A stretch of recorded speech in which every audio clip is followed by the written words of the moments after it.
भारत की अर्थव्यवस्था तेजी से बढ़ रही है, जिसे देखकर दुनिया भी हैरान है। 7 जनवरी को जारी सरकारी आंकड़ों के मुताबिक वित्त वर्ष 2025-26 में भारत की अर्थव्यवस्था का पिछले वित्त वर्ष के 6.5% की तुलना में 7.4% की दर से बढ़ने का अनुमान है।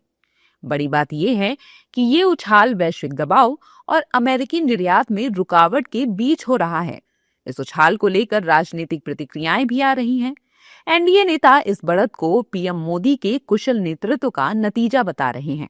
वैश्विक चुनौतियों और अनिश्चितताओं के बावजूद टैरिफ टेंशन, ऑपरेशन सिंदूर और विपक्ष के नेता राहुल गांधी द्वारा विश्व व घरेलू मंच पर भारत विरोधी अभियान व झूठ व भ्रम की कैंपेन के बावजूद प्रधानमंत्री श्री नरेंद्र मोदी जी के नेतृत्व में भारत तेजी से तरक्की कर रहा है। जहां विश्व के बड़े बड़े देश, जहां जीडीपी 3% के आसपास लटक रही है, वहीं भारत 2024-25 में 6.5% विकसित दर पर और अब इस वर्ष में 2025-26 में 7.4% की विकास दर से आगे बढ़ रहा है।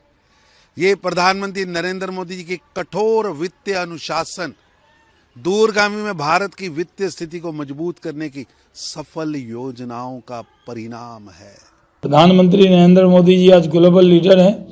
पूरी दुनिया में उनकी बात सुनी जाती है और भारत तेजी से उभरता हुआ देश है। हर तरह की सैन्य ताकत, आर्थिक ताकत भारत के पास है। जबकि विपक्ष इसे कामयाबी या आंकड़ों को सच मानने के लिए तैयार नहीं है और महंगाई, बेरोजगारी को लेकर सरकार से सवाल पूछ रहा है। ये तो करते हैं ना साल के शुरू में और आखिर में टाइफिस हो जाता है। मैं इनसे पूछना चाहता हूँ, अगर इतनी शानदार इकोनॉमी आपकी है तो ये नरेगा में जो आपका 90-10 का रेशियो था, 10 स्टेट 90 आपका, आपने घटा के क्यों 60 कर दिया?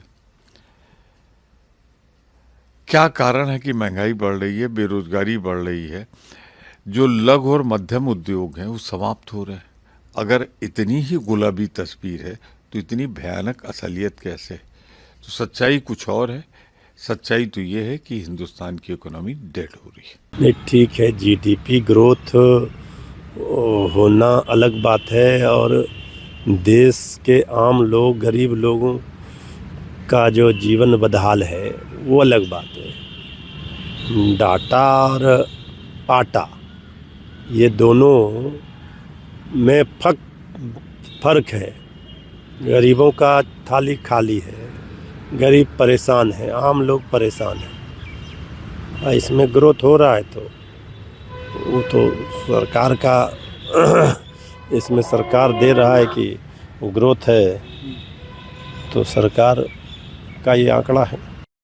वहीं अर्थशास्त्री इसे बड़ी उपलब्धि मान रहे हैं। उनके मुताबिक ये ग्रोथ सरकार की योजनाओं का ही नतीजा है। आगे ये ग्रोथ 8% तक भी पहुंच सकती है। देखिए, हमें पूरी बात को समझना पड़ेगा कि गवर्नमेंट के जो मैं ये कहूँगा कि जो उन्होंने स्टेप्स लिए और आज अगर हम ये देखें कि क्या ग्राउंड पर उनका असर हो रहा है, तो मैं ये कहूँगा कि डेफिनेटली हो रहा है। और उसमें देखिए, गवर्नमेंट ने जहाँ पर मैन्युफैक्चरिंग सेक्टर की बात है, तो आप ये देखिए कि उन्होंने पीएलआई स्कीम जो है उसको जो है प्रमोट किया था और उसके अंदर टाइम के साथ साथ जो है उन्होंने उसके अंदर जो नंबर ऑफ आइटम्स हैं और सेक्टर को जो है वाइड करा over a period of time. उसकी वजह से हम ये देख रहे हैं कि आज जो है इंडिया के अंदर मैन्युफैक्चरिंग जो है वो जिस पेस से बढ़ी है वो हमारे देश ने इससे पहले कभी नहीं देखा है। इसके साथ साथ मैं ये कहूँगा कि मैन्युफैक्चरिंग के साथ साथ सर्विसेज सेक्टर जो है उसका ग्रोथ जो है वो इस पेस से ग्रो करा है और उसके पीछे जो मेजर कारण है वो ये है कि गवर्नमेंट की जो अप्रोच रही है टुवर्ड्स डिजिटाइजेशन, वो हम ये देख रहे हैं कि उसका नेट रिजल्ट ये है कि आज सर्विस सेक्टर की जो ग्रोथ है वो मैन्युफैक्चरिंग को भी सरपास कर चुकी है। और क्या हम इस साल में और आने वाले टाइम में ये देखते हैं कि ये ग्रोथ जो है सस्टेनेबल रहेगी, तो मेरा ये मानना है कि डेफिनेटली जो ग्रोथ है वो सस्टेनेबल रहेगी और हम इससे भी आगे जो है 8% को भी क्रॉस कर सकते हैं। और देखिए, बहरहाल अर्थव्यवस्था में ये उछाल भारत के मजबूत निवेश और निवेशकों के भरोसे को दिखाता है। साथ ही देश के नीतिगत बदलाव कंजप्शन और घरेलू इंफ्रास्ट्रक्चर की मजबूती को भी दर्शाता है। हालांकि ये बात भी साफ है कि वैश्विक व्यापार तनाव और टैरिफ संबंधी चुनौतियों के कारण निर्यात की संभावनाएं भले ही प्रभावित हुई, लेकिन मजबूत घरेलू मांग ने इस प्रभाव को कम करने और विकास को पटरी पर लाने में बहुत मदद भी की।